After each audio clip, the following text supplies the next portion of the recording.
એ તમે દ્વારિકામાં જાવ તો ભૂલશો ના આટલું સંદેશો દેજો મારા શ્યામને ઓ તમે સંદેશો દેજો મારા શ્યામને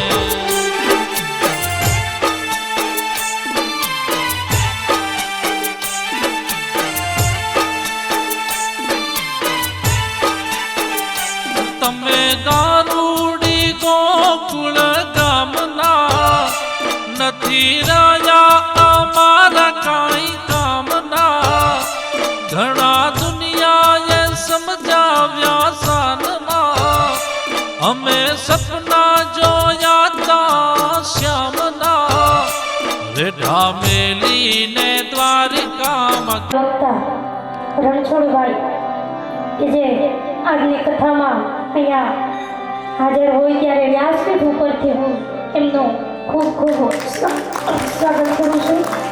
ભૂદેવો છે તમામનું વ્યાસપીઠ ઉપરથી હું સ્વાગત કરું છું. એટલે અમે એવી વાત કરતા હતા કે આપણે કથા સાંભળવા જવું સાહેબ બાજુમાં છે, પણ એવી જાણ થઈ કે તમારી કથા સવારે એક જ સમય છે અને આ કથા એ બંને સમય હોય એટલે એ કથામાં હાજરી અપાઈ આ કથામાં પધાર્યા હોય એટલે ખૂબ ખૂબ રાજીપો વ્યક્ત કરું છું. ક્યાં છો વાલમજી સંદેશો દેજો મારા શ્યામને ઓ તમે માય રામ ભદ્રાય રામચંદ્રાય વેધસે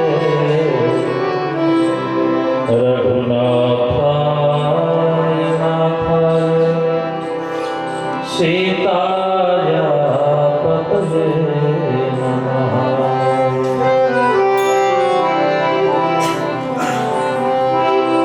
દક્ષિણે લક્ષ્મણો યસ્ય વામે ચ જનકાત્મજા ભૂતો મારુતિર્યસ્ય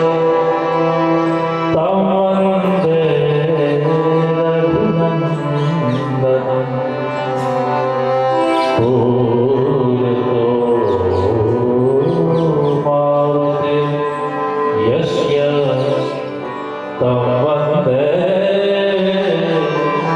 રઘુનંદનમ.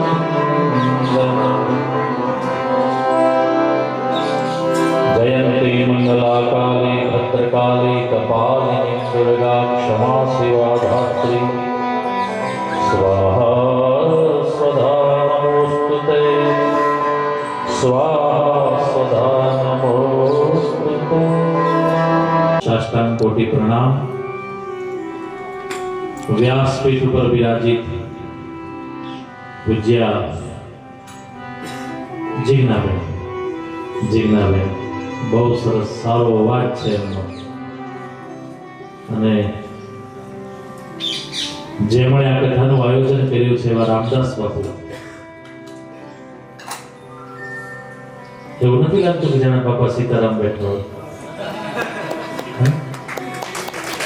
મને તો એમ જ થયું હું તો પહેલી વાર જ આ વિસ્તારમાં અને બોટાદ જિલ્લામાં ગયો તો ચાલે, પણ અહીંયા તો ભરતભાઈનો રાજીપો એટલે મને કે અમે જતા હતા ત્યારે સાળંગપુર બેન ત્યાં એ લોકો બધા અમારા નિમંત્રણ માટે અને ત્યાં સ્વાગત માટે તૈયાર છે.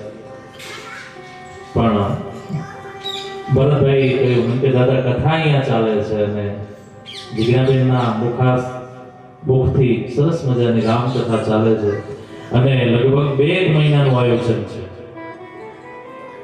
અને બાપુનું સાનિધ્ય છે અને મને ઘણીવાર જવાનો ત્યાં મોકો મળે છે તો હાલો હાલો ને 5 મિનિટ દર્શન કરી લે, એમાં વાંધો હું, કથા સાંભળવા મળશે તો સારું થયું, થોડુંક તો સાંભળવા મળ્યું ને. એટલામાં આપણો રાજીપો તૃપ્ત થઈ ગયો. આ આખાય પંથકમાં મારે પહેલી વાર આવવાનું થયું, પણ અહીંયા બોડિયામાં ભાગવત કથા ચાલી રહી છે અને આજે એનો બીજો દિવસ પૂરો કર્યો. આજે સાળંગપુરના દર્શન કરવા જઈએ છીએ. પૂજ્ય સ્વામીજી ત્યાં આતુર છે ત્યારે અહીંયા આ વ્યાસપીઠના પણ દર્શન થઈ જાય એવો ભાવ લઈને પછી ગાડી આ બાજુ ને પૂજ્ય બાપુ તો અહીંયા અલગ જગાવીને બેઠા છે. અહીંયા આવ્યો, આનંદ આવ્યો. ઉપર દર્શન કર્યા, નીચે મૂળ સ્થાનના બાપુ દર્શન કર્યા. નીચે માતાજીનું જે મૂળ સ્થાન છે, મને તો મૂર્તિ બે દેખાણી એટલે મેં પૂછ્યું ભરતભાઈ, મેં કીધું કેમ બે મૂર્તિ? મને કીધું દાદા બે મૂર્તિ નથી, આ નીચેનું મૂળ સ્થાન છે. એટલે પછી નીચે જોયું તો માતાજીનું મૂળ સ્થાનના પણ દર્શન થયા. એટલે મારો રાજીપો છે. રામકથા ચાલી રહી છે. કેટલું 2 મહિનામાં જાય છે માસ પર એવું છે. કથાના પહેલા કઈ પૂરી થઈ? તો હાલ અચ્છા, વાહ, ક્યાં વાત. તો તમે બધા આવો તો છો ને કથા સાંભળો બહેનો? તમે જેટલા આવો છો એટલામાં એમ લાગે ગામ આવડું હશે. હે મેં પૂછ્યું ભરતભાઈને ગાડીમાં, કારણ કે મને વ્યાસપીઠની બહુ ચિંતા હોય છે. કારણ કે વ્યાસપીઠ એ સામાન્ય નથી વાલા, પણ અત્યારના સમયમાં વ્યાસપીઠને સામાન્ય બનવું પડે છે. કાં તો પ્રેમને લઈને ને કાં તો પ્રેશરને લઈને. પણ એનો અર્થ એવો નથી કે આપણે આટલી જ સંખ્યામાં હોઈએ. બાપુ આટલું મોટું સરસ આયોજન કરતા હોય અને અહીંયા આટલા જ કથા શ્રોતાઓ હોય કે થોડુંક આમ સારું ન લાગે. કારણ કે સત્સંગ છે, સત્સંગમાં તો લગભગ બધાને ખેંચી લાવવા જોઈએ. કે પણ જેટલા છો એટલા ચાતક છો એ 100%ની વાત છે.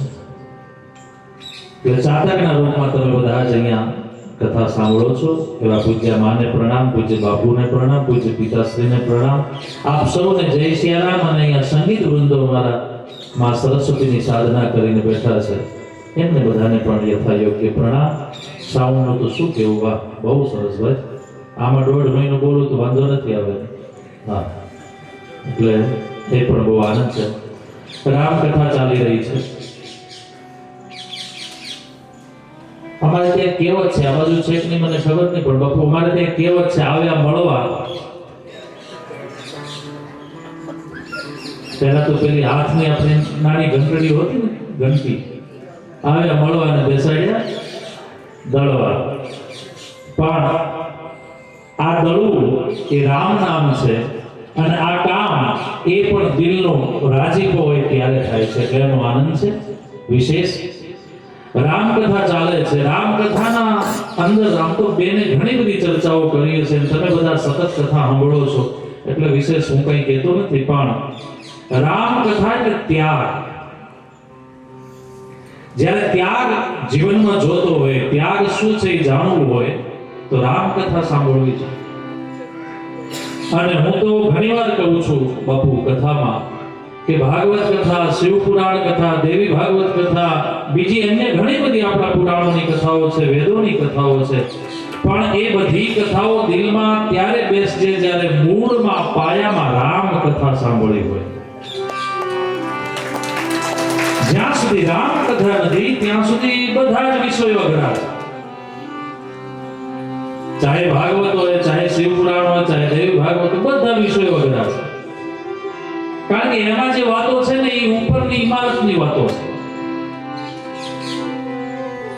અથવા તો એ ભાષાથી કે એ વિચારથી લખાયેલી છે કે એ સમજવી વક્તા માટે અને વ્યક્તિઓ માટે બધાના માટે થોડું અઘરું છે. પણ સમજ્યા પછી તો આનંદ. પણ એને હાવ સરળતાથી સમજવું હોય તો રામકથા એ અદ્ભુત પાયો છે. અને જીવનમાં કોઈ શરૂઆત કરવી હોય આધ્યાત્મિકતાની, આ ટકોર કરું છું, આમાં કઈ ભાષણ નથી મારું, પણ ટકોર કરું છું એક બ્રાહ્મણ તરીકે, એક વ્યાસપીઠ તરીકે, એક ઋષિ તરીકે, કે જીવનમાં આધ્યાત્મિકતાની શરૂઆત કરવી હોય તો એ રામકથાથી જ થશે. રામકથાની એક એક ચોપાઈઓ મગજમાં બેસશે, એક એક પ્રસંગો મગજમાં બેસશે, અને એ પ્રમાણે જ્યારે ધીમે ધીમે ધીમે કરત કરત અભ્યાસ, જેમ જેમ અભ્યાસ થશે એમ મનમાં ખબર પડશે કે શું ત્યાગવું જોઈએ, શું રાખવું જોઈએ, શું પામવું જોઈએ અને શું દેવું જોઈએ. આ રામ કથાની મહિમા છે. ચિત્રકૂટમાં ભગવાન રામ પધારે છે. ચિત્રકૂટ રઘુનંદન આયે,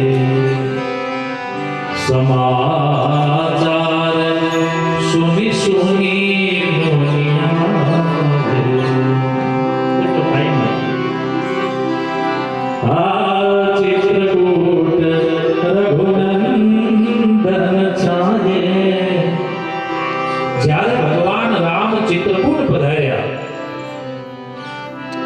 બાપુ, એટલે બધા જ મહાપુરુષો એ સમયમાં જે હશે એ બધા જ મહાપુરુષો દોડી દોડી નાખે, અમારો રાઘવ આવ્યો, અમારો રામ આવ્યો, અમારો રુદિયાનો રખોપો આવ્યો, અમારો બાપ આવ્યો, જેને દશરથને ત્યાં દરબારના ત્યાં એક રાજાને ત્યાં દીકરો બનીને આવ્યો છે, પણ આ જગતનો આધાર છે એવો અમારો રામ આવ્યો છે, જેને અમે વર્ષોથી નહીં પણ કેટલાય જીવનથી, કેટલાય જન્મોથી, જન્મ જન્મ મુનિ જતન કરાઈ, કેટલાય જન્મોથી અમે એને ભજી રહ્યા છીએ. આજ એના દર્શન થશે. હાલો દોડી દોડીને. અને બધા ઋષિઓ જ્યાં ચિત્રકૂટમાં આવે છે, ભગવાન રામના દર્શન કરે છે. વાલ્મીકી રામાયણ મારો વિષય છે, રામચરિતમાનસ તો વિષય હોય જ, પણ વાલ્મીકી રામાયણમાં સ્પષ્ટ લખ્યું છે, બધું આપણું સંસ્કૃત વિષય છે. અને વાલ્મીકી રામાયણમાં એવું લખે છે કે ભગવાન રામ 12 વર્ષ સુધી ચિત્રકૂટમાં બેન રહ્યા છે. 12 વર્ષ, 14 વર્ષની યાત્રામાં 12 વર્ષ તેમણે ચિત્રકૂટમાં સમય વિતાવ્યો છે. તો ભગવાન જ્યારે ચિત્રકૂટમાં આવ્યા ત્યારે ભગવાન એક સાંજે, સંધ્યાનો સમય છે, પોતાની જે માટી લાવ્યા છે એ માટીની પૂજા કરી છે. અયોધ્યાની માટી સાથે છે અને એ માટીની પૂજા કરી અને ભગવાન રામ બેઠા છે. અને ત્યારે ભગવાન રામે વનદેવીને યાદ કર્યા. બહુ સાંભળવા જેવું છે તો ટૂંકમાં છે, પણ બહુ મરમવાળું વાક્ય છે. ભગવાન રામે કહ્યું કે વનદેવી પધારો, અને વનદેવી પ્રણામ કરીને આવે. વનદેવી એટલે જે જંગલ છે એની મહારાણી અથવા તો પ્રકૃતિ. ગીતામાં જે અષ્ટધા પ્રકૃતિની ચર્ચા છે એ પ્રકૃતિ પણ વનદેવી જ છે. તો વનદેવી આવે છે અને વનદેવી કહે છે, બોલો પ્રભુ શું આદેશ.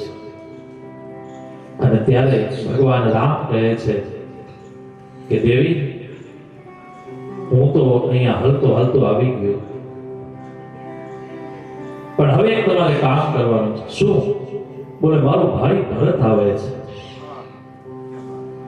અયોધ્યામાં મારો ભાઈ ભરત છે ને ભરત મને મળવા માટે આવે છે, મારી પાસે આવે છે. એ એકલો નથી, આખો એ રાજઠાઠ એની સાથે છે. પણ હે વનદેવી, હું જે રસ્તેથી આવ્યો છું ને એ રસ્તામાં જેટલા કાંટા હોય, જેટલા કાંકરા હોય, એને બધાને તમે સાફ કરી દેજો. અરે પ્રભુ, તમે સ્વયં ચાલીને આવ્યા છો અને તમે કોઈ દિવસ માંગણી ન કરી, તમે કહ્યું નહીં, તો તમે આવો ત્યારે પણ હું આ કાર્ય કરી શકતી હતી, પણ તમે હવે કેમ કહો છો? તો કે હવે એટલા માટે કહું છું કે જે ચરણમાં કાંકરા વાગ્યા, કાંટા વાગ્યા, એ રામ સહન કરી શકશે, પણ મારો ભાઈ ભરત નહીં સહન કરી શકે. ભરત મારા કરતા પણ નાજુક છે, મારા કરતા પણ કોમળ છે, એટલે ભરત નહીં સહન કરી શકે. માટે હે વનદેવી, તમે આ રસ્તામાંથી કચરો અને કાંટા કાઢી નાખજો. મારો કહેવાનો આશય એનો એ છે બાપુ કે એક રામ કેટલા કોમળ, એ પણ આપણા ત્યાં વેદોમાં, ઉપનિષદોમાં એની ચર્ચા છે. સીતા એ લક્ષ્મી, અને રેસ એના ઉપર તો કે કમળ ઉપર. તો કમળ કેટલું કોમળ? કમળ તો આપણે બધાએ જોયું છે, હાવ કોમળ. અને કમળ ઉપર રહેનારી લક્ષ્મી એટલે સીતા. અને એ સીતા એટલે કે એ લક્ષ્મી જ્યારે ભગવાન નારાયણના પગ દબાવે છે ત્યારે એમના હાથથી જે દબાતા પગ છે એ ક્યારેક ક્યારેક એટલા બધા વજનથી થઈ જાય છે કે ભગવાન રામના એટલે કે ભગવાન નારાયણના પગમાં પણ લોહી ભરાઈ જાય છે. અને ત્યારે આપણા વેદો કહે છે કે જે કમળોત્પન્ન છે, કમળ ઉપર બિરાજનારી લક્ષ્મી એટલે કમળ કોમળ, હાવ કોમળ, એના ઉપર રહેનારી લક્ષ્મી કોમળ, અને એના હાથે હાવ કોમળ. અને ઈ કોમળ હાથ જ્યારે ભગવાન રામના કે નારાયણના ચરણને દબાવતા હોય અને ત્યારે પગમાં જો લોહી ભરાતું હોય તો મારો રાઘવ કેટલો કોમળ હશે. અને એટલો કોમળ રાઘવ, અને ઈ આજે એમ કહેતો હોય કે હે વનદેવી, મારો ભરત આવવાનો છે, તમે કાંટા લઈ લેજો, તમે કાંકરા લઈ લેજો. ઈ મારા કરતા કોમળ છે. ઈ ભરત કેટલો કોમળ. આની પાછળનું રહસ્ય એ છે રામકથાનું કે આ ત્યાગ છે. હું સહન કરી લઈશ, પણ મારે એને દુઃખી નથી કરવું. એ મારો છે, એ મારા સાથે છે, એ મારી સાથે છે, એ મારો સંગાત છે. હું એને કેમ દુઃખી કરી શકું? આ છે રામચરિત્રની ઊંચાઈ, આ છે રામકથાની ઊંચાઈ. માટે રામકથા એ નિરંતર મને ને તમને ક્યાંક ને ક્યાંક પ્રેરણાઓ આપે છે. અને એ પ્રેરણાઓ આવી વ્યાસપીઠ પર થઈ શકે. માટે વ્યાસપીઠને ક્યારે નાની ન સમજતા. વ્યવસ્થા નાના મોટી હોઈ શકે. ભોજન હોય, હજારો માણસો આવતા હોય, મોટા માંડવા બાંધ્યા હોય, તો એ ભોજનના લીધે કથા મોટી. બાકી તો કથા તમે 50 માણસ બેઠા એમાં એ જ થાય, અને 5000 શું 50000 બેઠા હોય સામે હેઠા ઉધી, તો એ કથા તો આ જ થાય. એટલે કથા ક્યારે નાની નથી, વક્તા ક્યારે નાનો નથી. આયોજન નાના મોટા હોઈ શકે. અને આયોજન નાનું મોટું હોય એને આપણે કથા નાની છે કે વક્તા નાના છે કે વક્તા સામાન્ય છે એવું આપણે ક્યારે ના આપી શકીએ. વક્તા એ અગાધ સમુદ્રને લઈને બેસે. પ્રણામ, વંદન, પ્રસ્તુત. જય સિયારામ. સંદેશો દેજો મારા કાનને.